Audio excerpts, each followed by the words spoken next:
Dieu est là, poussant des cris de joie. Laissons-lui un col de reconnaissance, un palais de louange. Chantons le roi des rois, son amour durera. Et quand on le loue, sa gloire descend sur nous dans son temple ici-bas. Chantons car Dieu est là. Jésus demeure au milieu de son peuple quand il vient le louer. Jésus demeure au milieu de son peuple quand il vient l'adorer. Chantons car Dieu est là, poussons des cris de joie. Laissons-lui un col de reconnaissance, un palais de louange. Chantons le roi des rois, son amour durera. Et quand on le loue, sa gloire descend sur nous dans son temple ici-bas. Chantons car Dieu est là.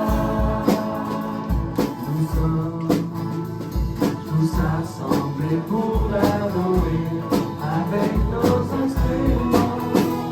Joyeux de ce que Dieu nous a sauvés, faisons monter nos chants. Chantons car Dieu est là, poussons des cris de joie. Laissons-lui un temps de reconnaissance, un palais de louange. Chantons le roi des rois, son amour durera. Et quand on le loue, sa gloire descend sur nous dans son temple ici-bas. Chantons car Dieu est là. Jésus demeure au milieu de son peuple quand il vient le louer. Jésus demeure au milieu de son peuple quand il vient l'adorer. Chantons car Dieu est là, poussons des cris de joie. Laissons-lui un trône de reconnaissance, un palais de louange. Chantons le roi des rois, son amour durera. Et quand on le loue, sa gloire descend sur nous dans son temple ici-bas. Chantons car Dieu est là. Nous sommes tous assemblés pour l'adorer avec nos instruments. Joyeux de ce que Dieu nous a sauvés, faisons monter nos chants. Chantons car Dieu est là, poussons des cris de joie. Laissons-lui un col de reconnaissance, un palais de louange.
je veux t'adorer de toute mon âme. Et je veux t'adorer de toute ma force, car tu es mon Dieu.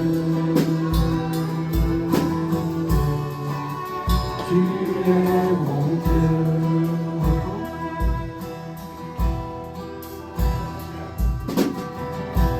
Ton amour, ta puissance, ta présence dans ma vie.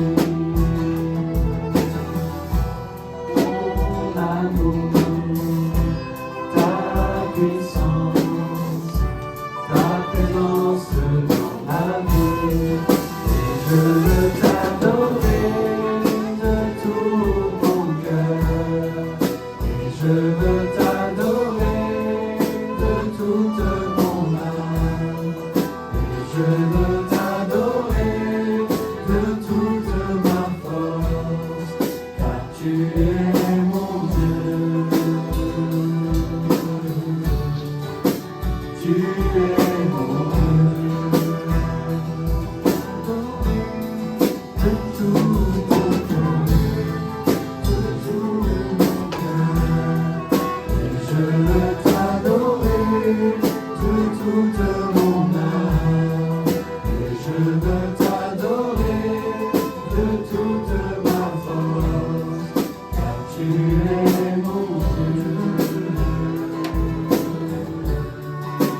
Tu es mon Dieu. Car tu es mon Dieu.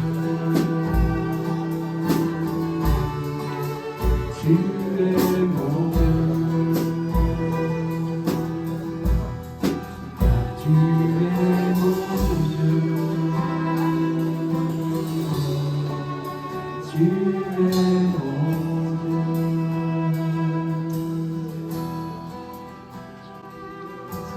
Quand nous chantons qu'il est présent, quand nous chantons comme nous allons le faire, que nous rentrons dans sa présence, nous devons réaliser que nous rentrons dans la présence de celui qui peut tout. Il est le Créateur, il est celui qui a dit et les choses se sont passées comme il l'avait dit.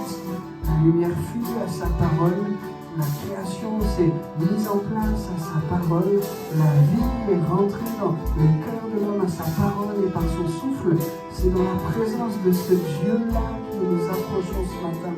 Il est le Créateur, il est le Tout-Puissant.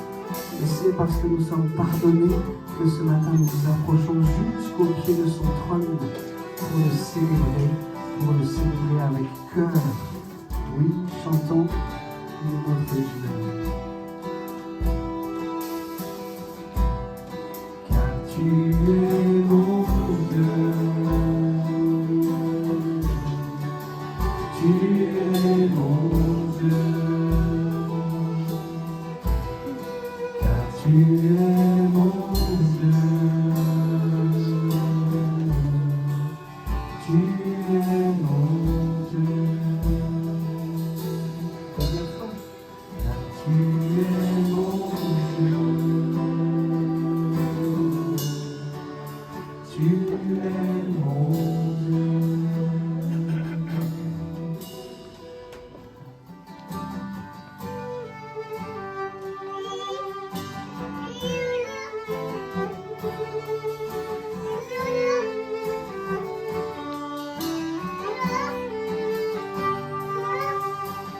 Nous vivons dans ta présence, pour chanter tes louanges, et notre reconnaissance de ce que tu as accompli. Tu nous as donné ta vie, ton amour est ta joie, et la louange envahit mon cœur passionné de toi. Tu es le Créateur puissant, l'agneau ressuscité, toi seul as pu triompher de la mort et du péché. Tu as délivré ton peuple pour la vraie liberté. Je veux suivre tes pas, chaque jour être avec toi. Nous venons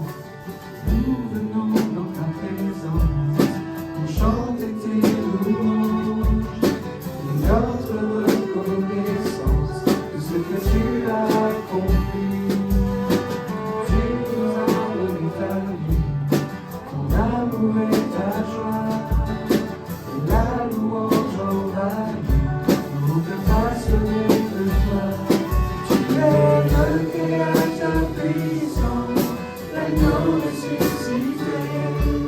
Toi seul as pu triompher de la mort et du péché. Tu as délivré ton peuple pour la vraie liberté. Je me suis tes pas. Chaque jour être avec toi. Tu es le créateur puissant, l'agneau ressuscité. Toi seul as pu triompher de la mort et du péché. Tu as délivré ton peuple pour la vraie liberté. Je me suis tes pas. Chaque jour être avec toi. Tu es le créateur puissant, l'agneau ressuscité. Toi seul as pu triompher de la mort et du péché. Tu as délivré ton peuple pour la vraie liberté. Je me suis tes pas. Chaque jour être avec toi. Je me suis tes pas.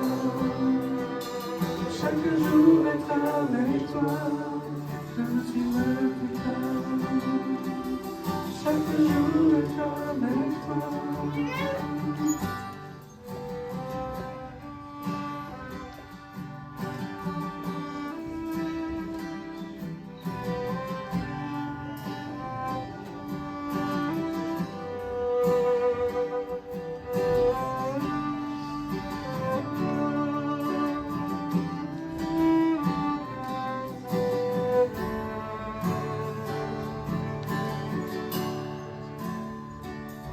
Quand je contemple ta sainteté, et quand je contemple ta bonté, et quand toutes les choses pâlissent à ta lumière,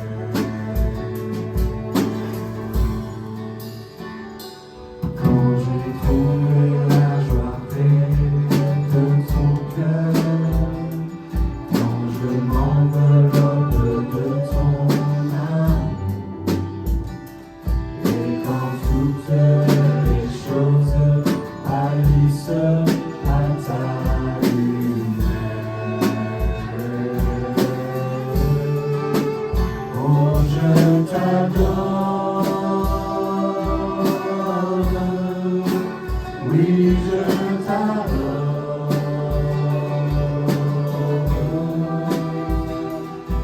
Si je vis, Seigneur, c'est pour t'adorer.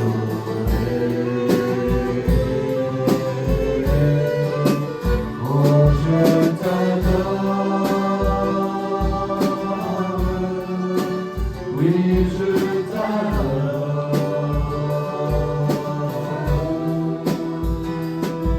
Si je vis, Seigneur, c'est pour t'adorer.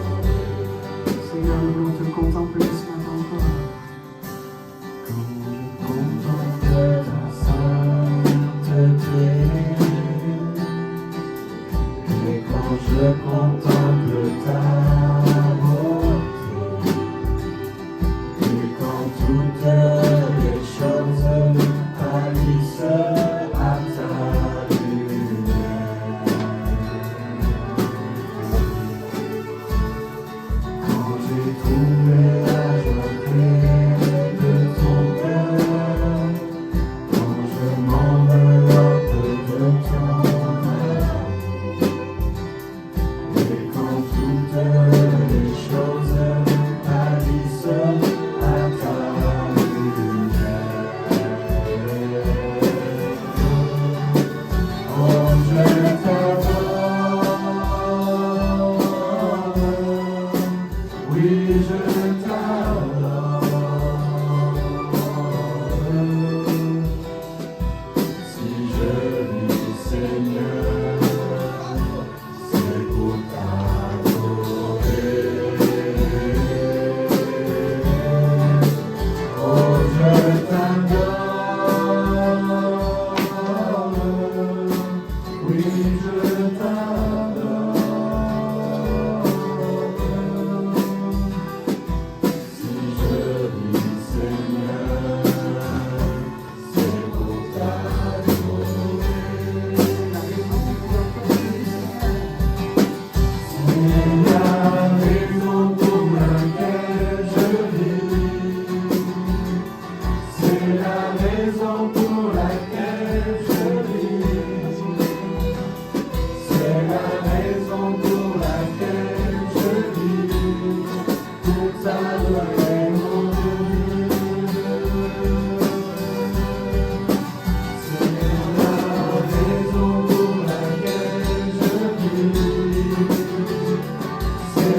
C'est pour t'adorer. Oh, je t'adore. Oui, je t'adore.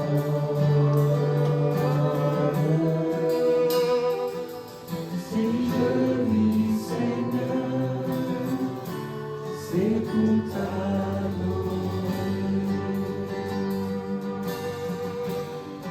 Je ne saurais jamais le prix de tout ce que tu as subi. Je ne saurais jamais le prix de tout ce que tu as subi. Je ne saurais jamais le prix de tout ce que tu as subi.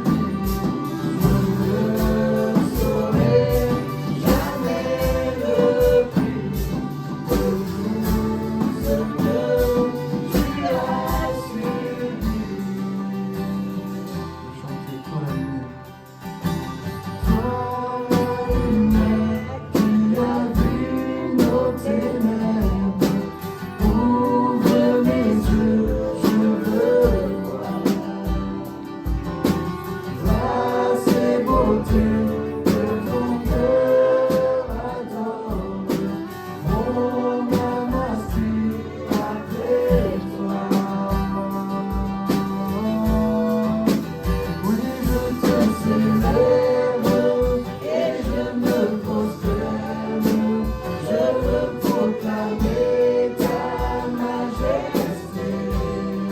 En toi tout n'est que grâce, tout est admirable.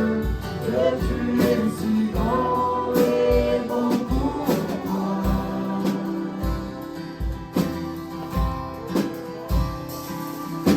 Moi de tout temps, vers toi vont nos hommages, la gloire au plus haut des cieux. Sur cette terre, tu t'es fait misérable, humble et petit par amour. On peut célébrer ce matin. Oui, je te célèbre et je me prosterne. Je veux proclamer ta majesté. En toi tout n'est que grâce, tout est admirable. Dieu, tu es si grand et bon pour moi. Oui, je te célèbre et je me prosterne. Je veux proclamer ta majesté. En toi tout n'est que grâce, tout est admirable. Dieu, tu es si grand et bon pour moi.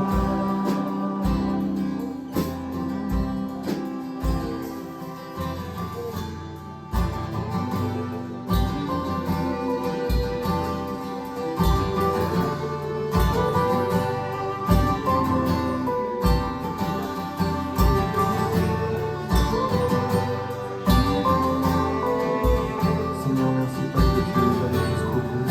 Oui, tu aurais pu éviter tout cela, tu as prié pour que cela se continue de toi.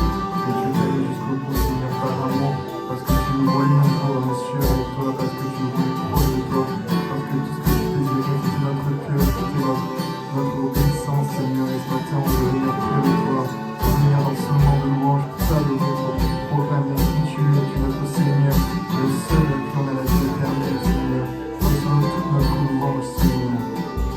Je ne saurais jamais le prix de tout ce que tu as subi.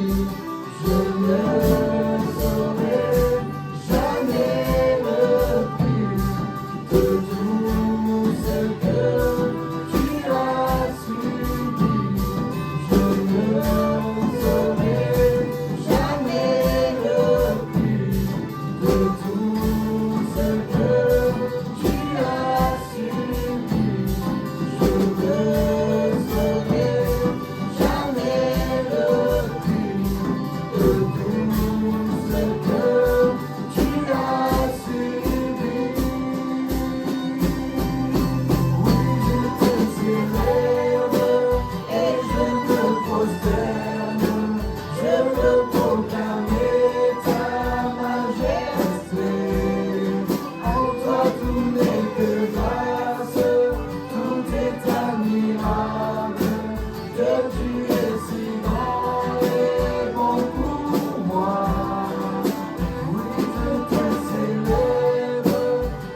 Déclarer que notre Dieu est bon et grand pour nous.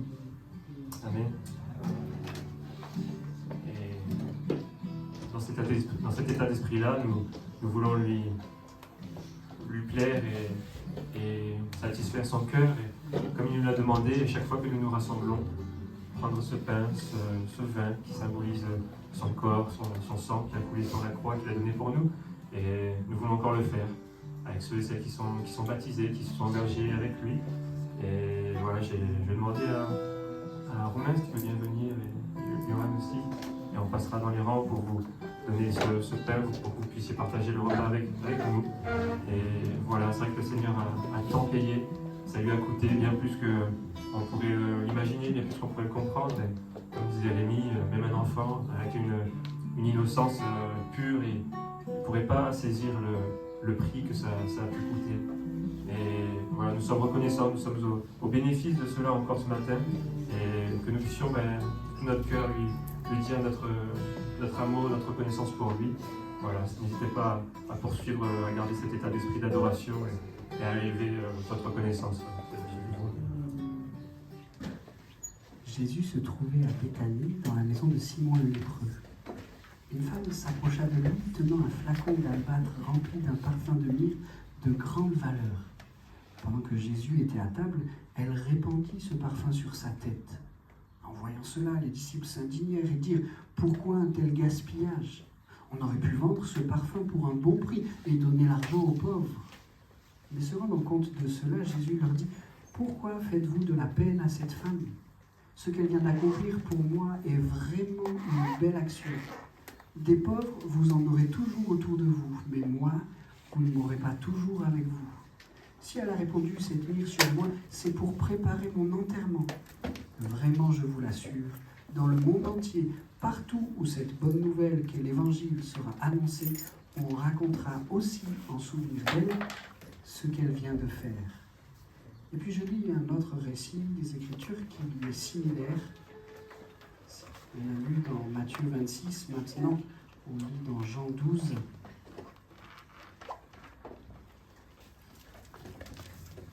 6 jours avant la Pâque, Jésus se rendit à Béthanie où habitait Lazare qu'il avait ressuscité. On prépara là un festin en son honneur. Marthe s'occupait du service et Lazare avait pris place à table avec Jésus.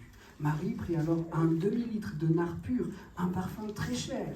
Elle le répandit sur les pieds de Jésus et les essuya avec ses cheveux. Toute la maison fut remplie de l'odeur de ce parfum.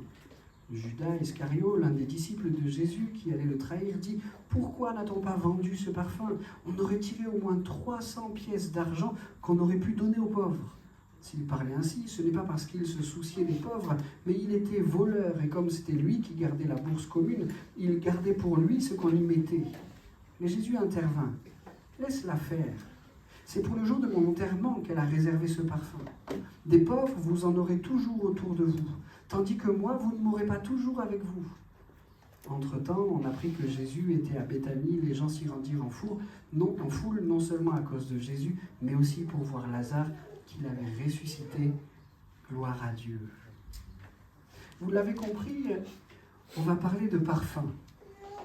Et on va le faire en se posant cette question du parfum, pourquoi faire ?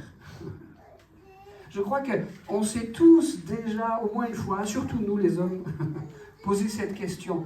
Du parfum, mais pourquoi faire ? Peut-être que la première fois qu'on se l'est posé, c'est quand, adolescent, un de nos parents nous a dit « Tu devrais mettre du parfum. » Pourquoi faire ? Peut-être une autre fois où on s'est posé la question, c'est quand notre flacon de parfum arrive au bout et qu'on va dans le magasin, et en regardant l'étiquette du prix, on dit le parfum, mais pourquoi faire ? C'est peut-être un peu la question que les gens qui ont assisté à cette scène du parfum répandu sur Jésus se sont posés. Mais pourquoi faire tout ça ? À quoi ça sert vraiment ? Pour commencer, j'aimerais voir avec vous que la bonne odeur, elle est précieuse pour Dieu. Et déjà dans l'Ancien Testament, on voit que Dieu est sensible à la bonne odeur. La bonne odeur des sacrifices, c'est vrai. Chaque fois qu'un sacrifice était consumé, on sait ce que ça représente, les sacrifices dans l'Ancien Testament. Ils annoncent le sacrifice parfait de l'agneau de Jésus-Christ qui va se donner pour être le sacrifice parfait. Après sa mort à la croix, il n'y a plus besoin de sacrifice. Mais dans l'Ancien Testament, comme pour l'annoncer à l'avance, des sacrifices étaient offerts. Et le texte biblique nous dit que ces sacrifices étaient de bonne odeur pour l'Éternel. Mais il n'y avait pas que ces sacrifices animaux qui étaient de bonne odeur. On voit dans le livre de l'Exode, au chapitre 30 et au verset 1, « Tu feras un autel pour brûler des parfums. Tu le feras de bois d'acacia, etc., etc. » La bonne odeur est précieuse pour Dieu. Si je voulais être un peu provocateur, je dirais que Dieu a un nez délicat. Il attend de l'être humain une bonne odeur. Ça signifie que, si on disait tout à l'heure que le parfum, pourquoi faire, le parfum, à quoi ça sert, si on commence par dire Dieu attend qu'il émane de nos vies une bonne odeur, ça signifie qu'il n'y a pas ici quelque chose d'optionnel dans notre vie chrétienne. Seigneur, aide-moi à t'offrir une vie qui dégage, qui émane une odeur agréable. Mais si ce n'est pas optionnel, je voudrais rajouter un texte avec vous dans le livre de l'Ecclésiaste qui dit « Les mouches mortes infectent et font fermenter l'huile du parfumeur. » Les mouches mortes infectent et font fermenter l'huile du parfumeur. Seigneur, si tu attends de ma vie qu'elle soit une odeur qui t'est agréable, je dois me poser la question, est-ce que dans mon cœur, est-ce que dans ma vie, il y a quelques mouches qui sont venues s'installer? Est-ce que mon parfum, mon art pur est en train de s'infecter? Ou bien est-ce que, Seigneur, de ma vie, s'élève une odeur qui te soit agréable? Ça nous montre une exigence qui est élevée. Dieu désire une odeur qui lui soit agréable, mais tant de mouches cherchent à venir infecter notre vie. Vous l'avez compris, les mouches sont synonymes ici de péché, de ces petites choses. C'est une petite mouche dans une quantité impressionnante de parfums. Et pourtant, cette petite mouche a le pouvoir de venir infecter, nous dit le texte, tout le reste. Seigneur, qu'est-ce qui s'élève de ma vie? Une bonne odeur ou une odeur, allez, je le dis, infecte? Oh Seigneur, j'ai besoin de toi pour ça. J'ai tellement besoin que tu m'aides pour que de ma vie s'élève une bonne odeur. D'ailleurs, Jésus a tout accompli pour que cela soit rendu possible. Dans le livre d'Éphésiens, au chapitre 5 et au verset 1, il est écrit « Devenez donc les imitateurs de Dieu comme des enfants bien-aimés et marchez dans la charité, c'est-à-dire l'amour, à l'exemple de Christ qui nous a aimés et qui s'est livré lui-même à Dieu pour nous comme une offrande et un sacrifice de bonne odeur. » Jésus s'est offert à Dieu pour nous comme une offrande et un sacrifice de bonne odeur. Cette question, le parfum, pourquoi faire, doit nous pousser à l'introspection. Y a-t-il quelques mouches? Je ne veux pas les laisser venir infecter mon parfum, mais je veux appeler ce Jésus. Il a été ce sacrifice parfait, de bonne odeur, qui veut venir me purifier, qui veut me rendre l'odeur que la créature de Dieu avait à l'origine, avant qu'il ne laisse rentrer le péché dans son cœur. Seigneur, viens rétablir cette bonne odeur dans ma vie. Je ne veux pas de mouches, je ne veux pas d'infection, je ne veux pas de mauvaises choses. Est-ce que ça veut dire que Dieu attend de nous que nous soyons parfaitement parfaits? Je crois que Dieu sait que nous vivons humains. Et quand nous serons dans la gloire avec des corps transformés, alors nous serons parfaitement à son image. Mais en attendant, il cherche à nous pousser à dire je veux lutter contre ces mouches. Je pense que vous allez bientôt physiquement commencer ce combat là dans vos maisons. Vous allez lutter contre les mouches, c'est pas agréable. Mais la vie du croyant, c'est ça. Lutter contre les mouches. Je ne veux pas qu'elles viennent s'installer dans mon cœur. Je ne veux pas qu'elles viennent s'installer dans mes pensées. Je ne veux pas qu'elles viennent modifier la bonne odeur que Jésus a acquise pour moi à la croix. Et je veux lutter contre ces choses. Oh, nous ne serons pas parfaits. Mais là où Jésus nous fait le reproche, c'est à partir du moment où on sait que la mouche est là, et où on ne cherche plus à la combattre.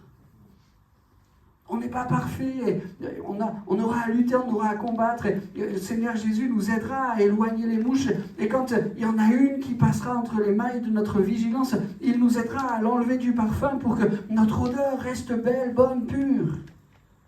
Mais là où Jésus dit qu'il y a quelque chose qui ne va pas, c'est quand on sait que la mouche est là, et qu'on regarde ailleurs. Seigneur, c'est pas si grave. La mouche, là, alors elle va venir infecter notre parfum. Seigneur, aide-moi. Aide-moi. Je veux t'offrir une odeur qui te soit agréable. Je veux réjouir ton cœur. Viens m'aider à t'offrir cette bonne odeur, parce que sans toi, je ne peux pas le faire. Mais avec toi, tu es celui qui donnera à ma vie une odeur en toutes circonstances qui te sera agréable. Il y a une belle chose que j'ai trouvée dans la parole de Dieu sur ce thème aussi, on la lit dans la 2e épître de Paul aux Corinthiens. Grâce soit rendue à Dieu qui nous fait toujours triompher en Christ et qui répand par nous en tout lieu l'odeur de sa connaissance. Nous sommes en effet pour Dieu la bonne odeur de Christ parmi ceux qui sont sauvés et parmi ceux qui périssent. Amen. Jésus a été le sacrifice de bonne odeur. Et il nous a transmis cette bonne odeur. Nous sommes pour Dieu cette bonne odeur par le nom de Jésus-Christ. Il répand par nous en tout lieu l'odeur de sa connaissance. Nous sommes en effet pour Dieu la bonne odeur de Christ parmi ceux qui sont sauvés et parmi ceux qui périssent. Cette bonne odeur, elle se transmet. Seigneur, qu'on puisse transmettre, nous, Église de Bolène, qu'on puisse transmettre cette bonne odeur. Nous la recevons directement de Jésus-Christ. Elle envahit nos cœurs, nos vies tout entières. Il nous aide à faire le ménage de ces mouches mortes. Et cette bonne odeur, on veut la transmettre parmi ceux qui sont sauvés, mais aussi nous voulons la transmettre dans ce monde. Seigneur, nous voulons communiquer cette bonne odeur de Christ autour de nous. C'est pas optionnel, Seigneur. Cette bonne odeur, je veux qu'il se dégage de ma vie, ce parfum que je veux qu'il te soit agréable, c'est pas optionnel, c'est précieux, c'est précieux. Revenons au texte que nous méditons ce matin et à la démarche de ces femmes qui offrent à Jésus-Christ un parfum. Jésus-Christ va se servir de ces choses pour donner un enseignement. Et il va se servir de la coutume de l'époque pour donner un enseignement. Ce parfum était un parfum spécial. Un parfum qui était réservé pour l'enterrement, pour la sépulture. Certains commentateurs bibliques disent qu'il n'était pas rare que pour ces repas-là un peu festifs, en l'honneur d'une personne, un tel parfum soit offert à celui qu'on voulait honorer.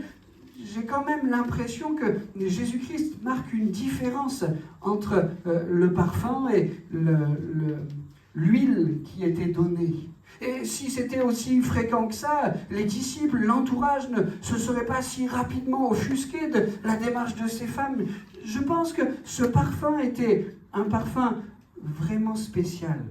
Jésus-Christ dit à Simon, « Tu ne m'as pas donné d'eau pour laver mes mains, mais elle m'a donné des larmes. » Jésus-Christ dit à Simon, « Tu ne m'as pas donné de baiser, mais elle n'a cessé d'embrasser mes pieds. » Il lui dira, tu n'as pas versé d'huile. Et c'est bien ce mot huile qui est utilisé, j'ai vérifié dans le texte original. Tu n'as pas versé d'huile sur ma tête. Ça, c'était quelque chose de fréquent dans ces repas-là. Tu n'as pas versé d'huile sur ma tête, mais elle a mis le parfum. Et c'est pas le même mot que l'huile précédemment. Jésus marque la différence. Les deux mots utilisés ne sont pas les mêmes. Tu n'as pas versé d'huile sur ma tête. Elle a mis ce parfum, ce nard, cet ongument, c'est comme ça qu'on dit ? J'ai perdu le mot, je l'ai lu en préparant ce message, mais je ne l'ai pas noté, je l'ai perdu. Mais elle a mis un parfum précieux sur mes pieds. Ce parfum était un parfum particulier, celui qui était réservé pour un ensevelissement. Je crois que détenir un tel parfum montrait au moins 3 choses.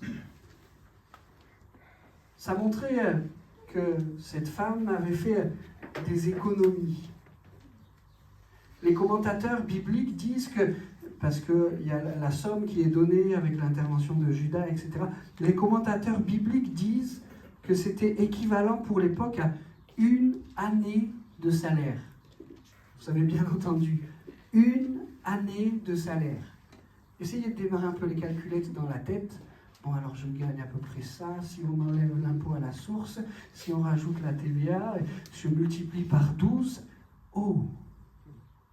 Cette femme dépose sur les pieds de Jésus l'équivalent d'1 année de salaire. Ça montre les économies qu'elle réalise, ça montre le choix de ses priorités. C'est la deuxième chose que je voudrais souligner. Si cette femme a entre ses mains ce flacon de nard pur, ce flacon de grand prix, c'est qu'elle a dû faire du tri dans ses priorités. Il a fallu qu'elle renonce à certaines choses pour avoir ce parfum. Son flacon était devenu sa priorité. Et je ne sais pas comment on gérait ces choses-là à l'époque. Je ne sais pas si dans sa maison, elle s'était fait construire un coffre-fort à code ou bien à reconnaissance palmaire. Là, je ne sais pas comment elle sécurisait ça. Mais certainement que dans sa tête, c'était là. Il ne faut pas qu'on me le vole. Il ne faut pas que je le casse. Il y a quelque chose de précieux et cette femme a organisé sa vie pour qu'elle puisse avoir ce flacon de grand prix. Le fait de détenir ce parfum de grand prix marque aussi quelque part une sorte d'organisation. Elle est prévoyante et elle garde ça. Est-ce que c'est pour une occasion toute spéciale? Est-ce que c'est pour en prévision de la cérémonie d'obsèques de quelqu'un qui lui est précieux? On ne sait pas, la Bible ne nous donne pas ce détail. Est-ce qu'elle l'a acheté pour l'occasion? On ne sait pas, la Bible ne donne pas ce détail, mais elle s'est organisée. Et ce jour-là, à ce moment-là, elle a entre ses mains ce parfum. Tout à l'heure, on va souligner ce qu'elle va en faire. Ce parfum était un parfum de coutume. Et cette femme a choisi de le donner à Jésus. Une autre chose que ce texte nous apprend, c'est que ce parfum, c'est du tout ou rien. Le parfum a été fait, on a lu tout à l'heure le verset, en albâtre. Et ce parfum, ce flacon était scellé. Il ne fallait pas qu'il puisse s'oxygéner, il ne fallait pas que le parfum puisse s'évaporer, il fallait qu'il garde toute sa force, toute sa puissance pour le jour où on en aurait besoin. Et donc, ce petit flacon, ce vase d'albâtre était scellé pour que le précieux nard puisse se conserver et puisse se conserver longtemps. Et quand on avait pris la décision de dire « je vais utiliser ce parfum », il n'y avait qu'un seul moyen de le faire. Et d'ailleurs, le texte le signale, elle brisa le flacon. Je ne sais pas si vous faites comme ça le matin quand vous voulez vous parfumer. Briser le parfum. Non. Là, ce parfum, c'était du tout ou rien.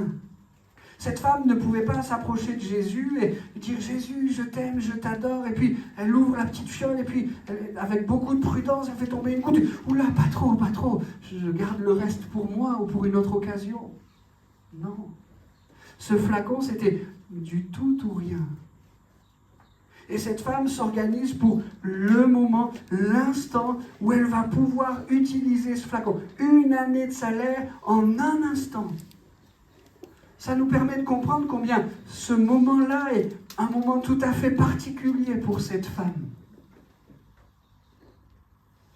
Peut-être l'avait-elle gardé pour quelqu'un, peut-être l'avait-elle eu en prévision pour elle, peut-être l'a-t-elle juste acheté là parce qu'elle savait que Jésus passait, mais à ce moment-là, elle donne tout. Un parfum, je pense qu'avec ces explications, nous l'aurons compris, un parfum bien spécial. Notons maintenant les démarches que cette femme va entamer avec ce parfum. Essayons de nous placer quelques instants dans sa tête. Il y a une idée qui vient traverser son esprit. Et si je versais ce parfum sur Jésus? Et si je lui offrais ce parfum? Et avec cette idée, je suis à peu près certain, parce que j'en ai fait ô combien de fois l'expérience, il y a rapidement des choses qui viennent à nos oreilles quand le début d'une pensée, le début d'une envie qui est inspirée, qui vient de Dieu, descend sur nos cœurs. Rapidement, il y a des petites voix qui se mettent en place dans notre tête en disant « Non, mais tu ne vas pas faire ça. » Quand même. Ce parfum pour Jésus, mais il n'y a pas d'autre usage, il n'y a pas d'autre moment. Ton idée, elle est un peu folle, elle est un peu saugrenue. Tu ne vas pas faire ça. Et alors que dans le cœur de cette femme naît une idée, voilà qu'il va falloir qu'elle se batte pour que cette idée puisse aller plus loin. Seigneur, aide-nous à ce que ces idées, ces choses inspirées que tu mets sur nos cœurs ne restent pas au niveau des idées.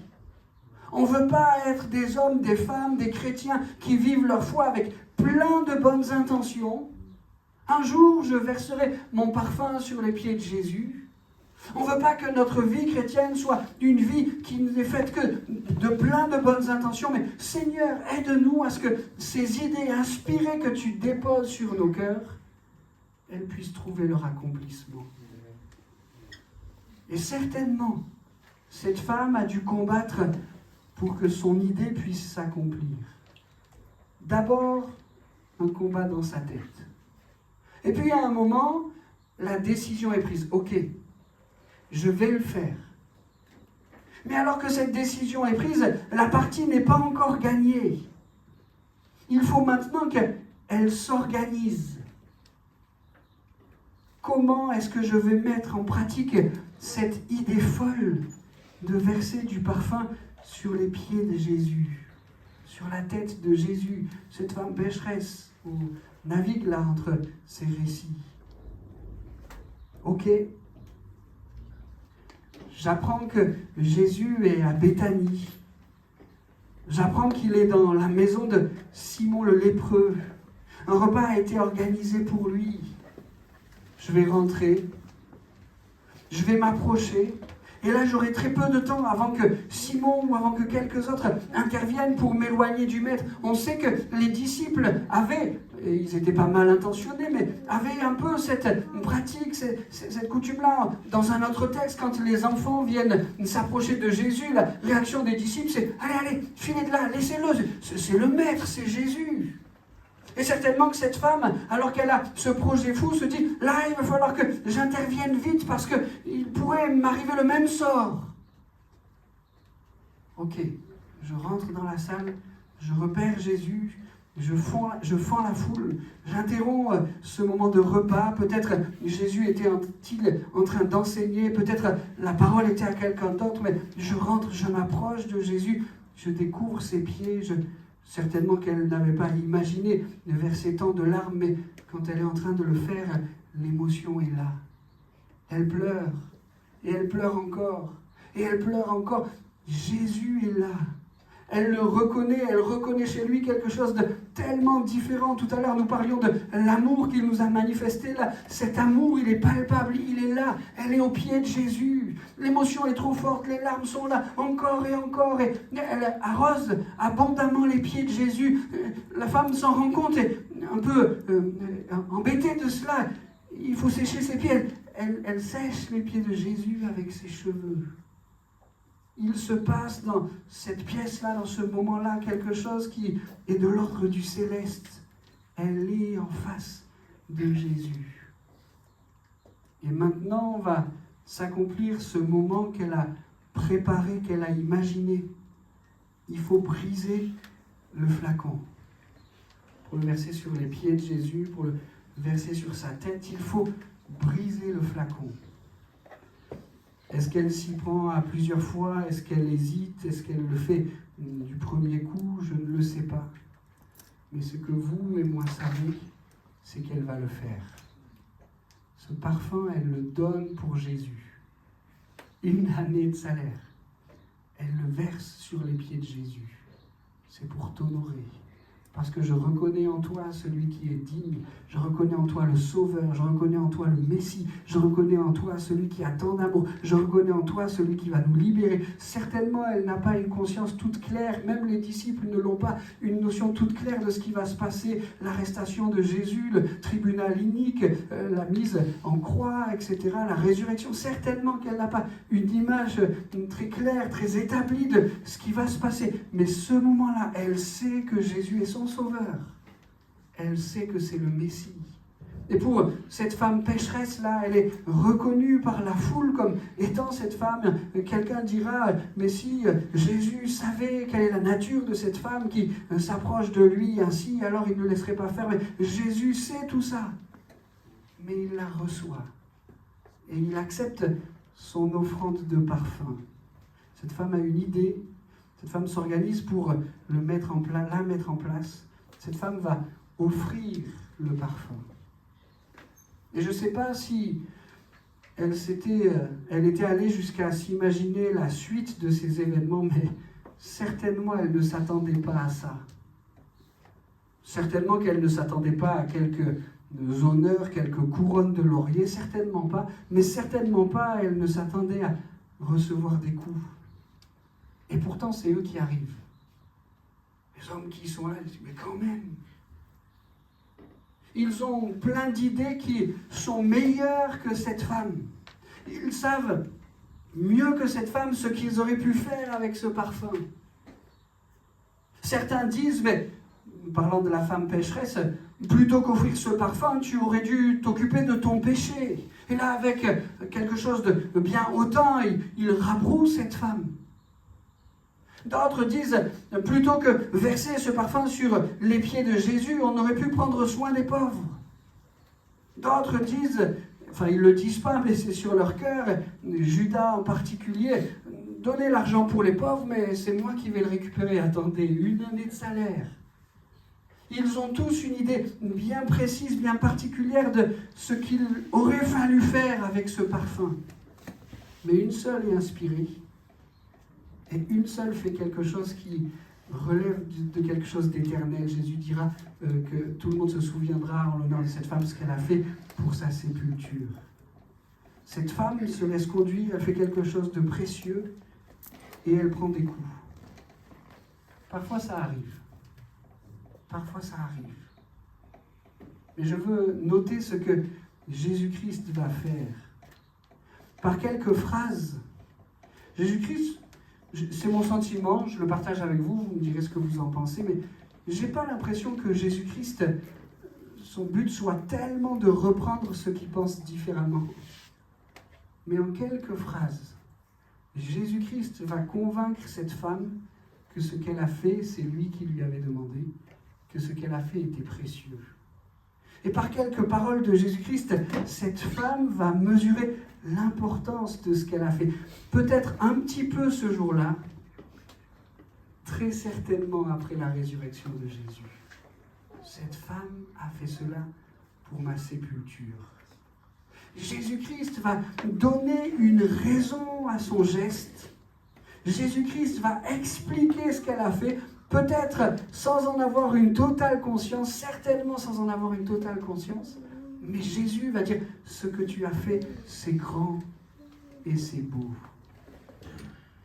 Vous savez, ça me fait penser à quelque chose. Je pense que bien souvent, nous trouvons notre louange, nos paroles d'amour. Souvent, nous trouvons que ce que nous avons à offrir au Seigneur, notre temps, notre service, un peu de notre argent. Souvent, nous considérons que c'est peu de choses.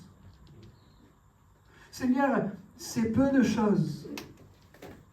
Et par une phrase, Jésus peut faire comme il l'a fait pour cette femme, montrer la valeur véritable de ce que cette femme était en train de faire. Elle l'a fait pour ma sépulture. Ça me fait penser à un autre texte des Écritures. C'est bien, bon et fidèle serviteur. Entre dans la joie de ton maître. Je le redis, c'est bien, bon et fidèle serviteur. Rentre dans la joie de ton maître. Je crois qu'il y a bien des fois où nous voulons offrir à Dieu notre maximum, notre meilleur, mais on est conscient que placé à côté de sa grandeur, de sa majesté, nos larmes sont peu de choses. Nos cheveux, enfin s'il fallait que j'essuie les cheveux de Jésus, les pieds de Jésus avec mes cheveux, j'aurais un peu de mal, mais nos cheveux sont bien peu de choses. Même notre parfum, même ce qu'on a préparé, même ce qu'on a mis de côté, même ce que notre bien le plus précieux qu'on offre au Seigneur, on est bien conscient que c'est si peu de choses, que c'est si petit. Mais un jour, alors que nous nous présenterons devant Dieu, il est celui qui s'approchera de nous, devant Jésus-Christ, celui qui s'approchera de nous. C'est bien. Bon et fidèle serviteur, rentre dans la joie de ton maître. Peut-être qu'on prend des coups. En essayant de donner à Jésus notre meilleur, peut-être qu'on prend des coups. Peut-être qu'on n'a pas reçu les remerciements auxquels on s'attendait. Peut-être que les choses ne sont pas passées exactement comme on l'avait prévu. Peut-être que nos intentions ont été mal comprises. Peut-être que ça met en place beaucoup de choses. Peut-être qu'il y a beaucoup de Simon le lépreux qui élèvent leur voix pour dire c'est pas bien. Et beaucoup de Judas qui disent mais on n'aurait pas dû faire comme ça, etc. Peut-être qu'il y a beaucoup de choses qui se mettent en place comme ça. Mais si on fait les choses selon le cœur de Jésus, alors une parole de Jésus viendra rétablir toute la vérité. C'est bien, bon et fidèle serviteur. Rentre dans la joie de ton maître. Je crois qu'il nous faut à chaque instant travailler, non pas pour recevoir quelques récompenses et quelques lauriers ici-bas, mais je crois que nous devons travailler en permanence, à tout moment, à chaque instant, pour dire Jésus, je veux faire ce que tu veux que je fasse. Ta volonté et non la mienne. Je crois, Jésus, que cette intention de t'offrir ce parfum, elle ne vient pas de moi. Je crois, Jésus, que le fait de t'offrir ce vase, de briser ce vase sur tes pieds ou sur ta tête, ça ne vient pas de moi. Je crois que c'est toi qui me l'as inspiré. Je crois que c'est toi qui as mis ces choses sur mon cœur. Et j'en ai eu la preuve parce qu'il a fallu que je me batte contre vent et marée pour que cela puisse s'accomplir. Et même après que ça a été accompli, il y a eu quelques remous. Mais Seigneur, je crois que c'est pour toi que je le fais. Et alors Jésus dira, si sa volonté est comme une priorité dans notre vie, si nous ne voulons pas autre chose qu'elle, alors Jésus nous dira, c'est bien, bon et fidèle serviteur, rentre dans la joie de ton maître. Je vais inviter le groupe de louanges à venir me rejoindre. On va chanter ensemble, je te donne mon cœur, il ne m'appartient plus, un parfum de valeur, tout est pour toi Jésus. On va chanter ce cantique en essayant de se souvenir ce que le Seigneur a déposé sur nos cœurs ce matin. Il attend de nous que nous puissions offrir à Dieu une bonne odeur, une odeur agréable. Seigneur, aide-moi. J'ai besoin de ton aide et ton secours pour que les mouches ne viennent pas venir polluer, infecter le parfum de ma vie. Et s'il y en avait quelques-unes là qui s'étaient établies depuis longtemps, et si elles commençaient à faire fermenter mon parfum, Seigneur, tu as tout accompli, je le sais, à la croix, pour me redonner cette bonne odeur. Viens intervenir dans ma vie maintenant. Je veux t'abandonner cette mouche, je veux t'abandonner ce péché. Je ne veux pas la regarder comme petite par rapport à l'huile ou au parfum de ma vie, mais Seigneur, je veux que ce parfum te soit agréable. Alors, aide-moi à ôter cette mouche. Seigneur, je veux que ma vie soit un parfum qui te soit agréable. J'aimerais qu'on puisse réaliser à l'image de ce que cette femme a fait, qu'elle a donné quelque chose de particulier, quelque chose de précieux. Elle a mis en place ces choses pour une personne, Jésus-Christ. Seigneur, nous voulons marcher selon ta volonté, dans ton désir. Aide-nous à ne pas être des hommes et des femmes faits de bonnes intentions, mais nous voulons aller jusqu'à briser le parfum sur tes pieds. Nous voulons, Seigneur, te rendre toute la gloire, parce que toi seul en es digne. Seigneur, nous voulons tout accomplir ici-bas, pour qu'un jour, nous puissions t'entendre nous dire, c'est bien. Si Jésus dit rien que cela, mon cœur serait bouleversé, mais la parole de Dieu nous dit qu'il va aller plus loin. C'est bien. Bon et fidèle serviteur, rentre dans la joie de ton maître. Seigneur, tout ce que tu me demanderas de faire, je veux le faire pour entendre un jour cette voix merveilleuse de dire c'est bien. Bon et fidèle serviteur, rentre dans la joie de ton maître. Chantons, je te donne mon cœur.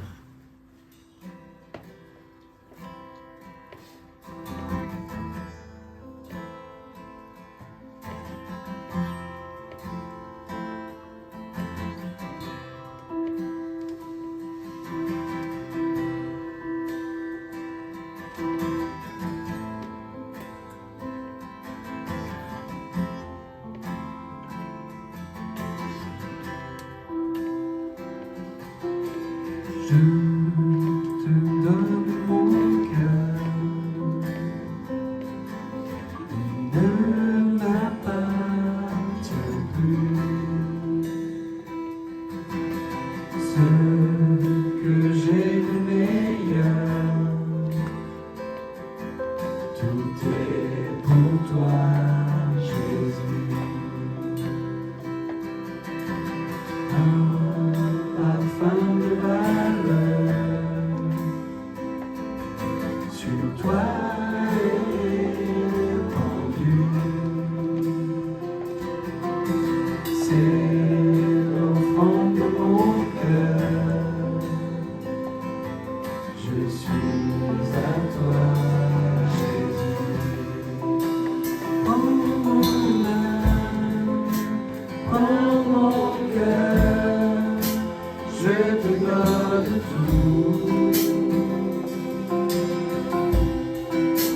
Prends ma vie, me voici, je te donne tout.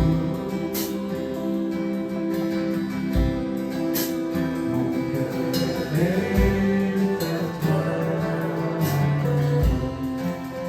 tout à toi. On peut se lever pour rechanter ce cantique. Je te donne mon cœur, il ne m'appartient plus. Ce que j'ai de meilleur, tout est pour toi, Jésus. Un parfum de malheur sur toi est répandu. C'est l'offrande de mon cœur. Je suis à toi, Jésus. Prends mon âme, prends mon cœur, je te donne tout. En ma vie, me voici, je te donne tout.